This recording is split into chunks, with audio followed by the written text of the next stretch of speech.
when I learned about Ghana and when I went back there, it felt different from every place else because I felt like, oh shoot, when I landed in Ghana and I looked around, I'm like, yo, if you put a Nike shirt on this cat right there, he looks like he could be walking right on Ventura. We were absolutely talented farmers and technical people, like, because that was the industry. And honest opinion, from 0 to 10, how much do you enjoyed the trip? I was telling this off camera. I've been to the richest countries before. Switzerland, Austria, so many countries this year. And Ghana by far has been the best on everything. This American actor, his name is Michael Jai White. He is coming into Ghana for the first time. So he's sharing his experience the very first time he stepped his foot in Ghana. And this actually had a lot of people talking. Like, he said he felt some kind of different way. I'm going to be allowing you guys to watch this video, but please do well by liking this video, subscribe and share. Let's check out these videos together. Proud to be a Black American. Right, I didn't feel the need to say African American. I felt exactly how they did. I've been to several countries in Africa and felt like, you know, I was in, you know, I went to Congo, I went to Djibouti, Rwanda, Nairobi, Kenya, South Africa. I was been in a lot of those places, and I'm going, hey, you know, Black American, I'm proud. We've accomplished a great deal. Do they really feel like we're connected with? Until I went to Ghana, you know, I got roots in Ghana. That's my lineage. The thing about if you run into an Asian dude on the street and you say, well, where are you from? And he says, I'm from Cleveland. My people are from Cleveland. You'd be like, that's not right. Where are you from? No, Cleveland. It's stupid, right? It's silly to think that man's beginnings were from Cleveland. You know, there's more to this story. It's exactly the same for us, for me. When I would say South Carolina and Louisiana, because my mother was from South Carolina, my father was from Louisiana. That's, even if I didn't know what lineage I had, that's part of the story. Just as much as the Asian do. When I think, oh shit, I'm thinking the beginning of who I am is a slave. Deal with that for a second. I think my beginnings of my historical background started in South Carolina and fucking Louisiana. What do you think that does to my psyche? Think about it for a second. That's a good point. And the fact that I knew that there was a bigger trek that started in Ghana. And believe me, I'm not one of those that like, yeah, I want to hold on to mother. No, I was cool being a Black American and very proud of it.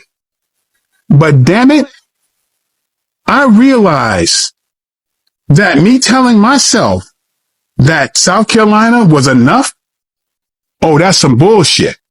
For me, I can only speak for me. But when I went back and the way I felt, man, I wish this for anybody Black living in this country. Even, I think you free yourself and you see yourself in a different way when you, even if you say, which I think the right answer is, when somebody says, where are you from? And you go, I actually don't know where my historical African roots are, but my great-grandfather was from North Carolina or whatever. That frees you to know that there's more to your story. But when I learned about Ghana and when I went back there, it felt different from every place else because I felt like, oh shoot, when I landed in Ghana and I looked around, I'm like, yo, if you put a Nike shirt on this cat right there, he looks like he could be walking right on Ventura. And I clearly saw where the slaves came from because I'm going, these look exactly like American Black people right now. And in Benin and places like that. Well, when I'm in Eritrea and places like that, I stick out like a sore thumb. He's like, hey, where's this big black man? Oh, he's right there. I would, I would stand out like a sore thumb. And you realize that's where you got these big old strapping black folks from. And to know that we were slaves, man. We were absolutely talented farmers and technical people, like, because that was the industry in Africa. You had to know how to farm. They kidnapped successful working people to build the country. Yeah. But psychologically, slaves is the term. Okay. I'm not that guy because there's not something in me that feels like something's missing, and I got to put that in there. Till I realized, and I went there, I can never look at myself the same.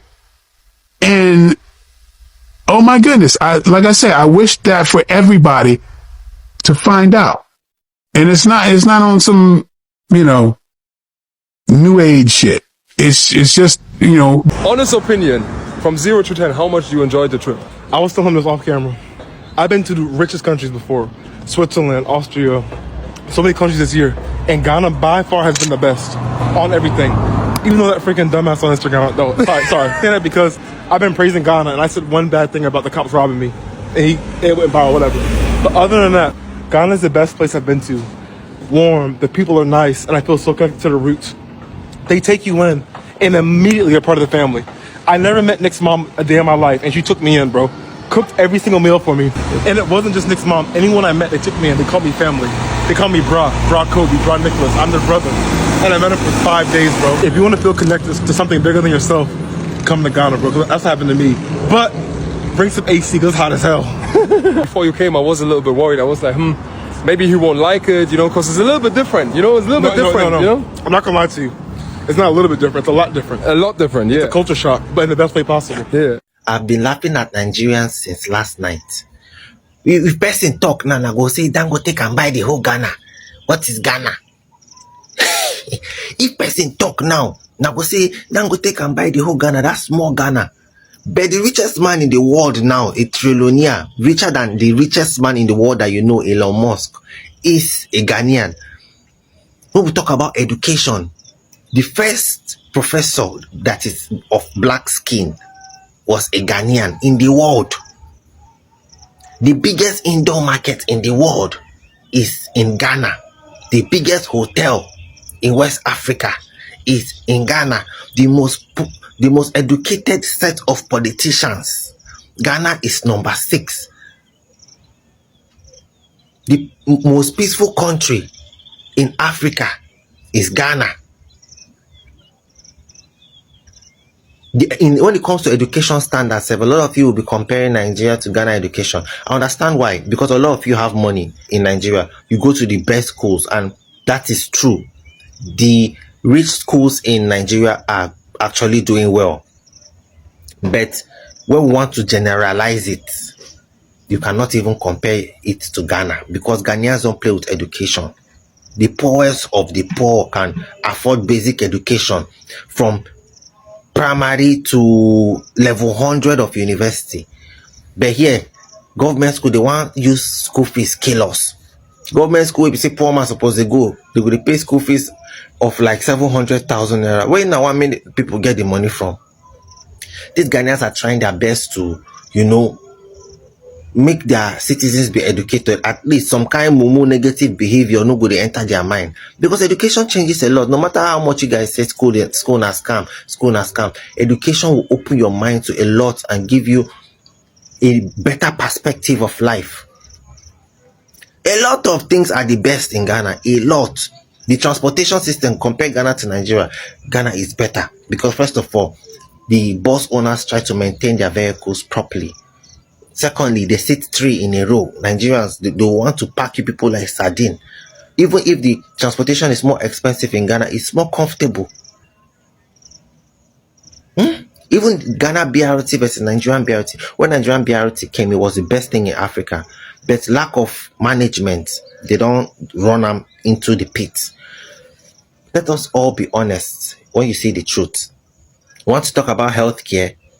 You cannot compare Nigerian healthcare to Ghana healthcare. 99% of Nigerians don't even know what national health insurance is. The people who know what health insurance is are people who work for good companies, and the companies provide good health insurance. But Ghana, 99% of the population have access to national health insurance. In Nigeria, people are dying of common pregnancy.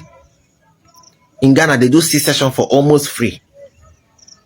If you have cough, malaria, typhoid, stomach upset, all those normal sickness, now for free or almost free, depending on your area or depending on the nature of your sickness.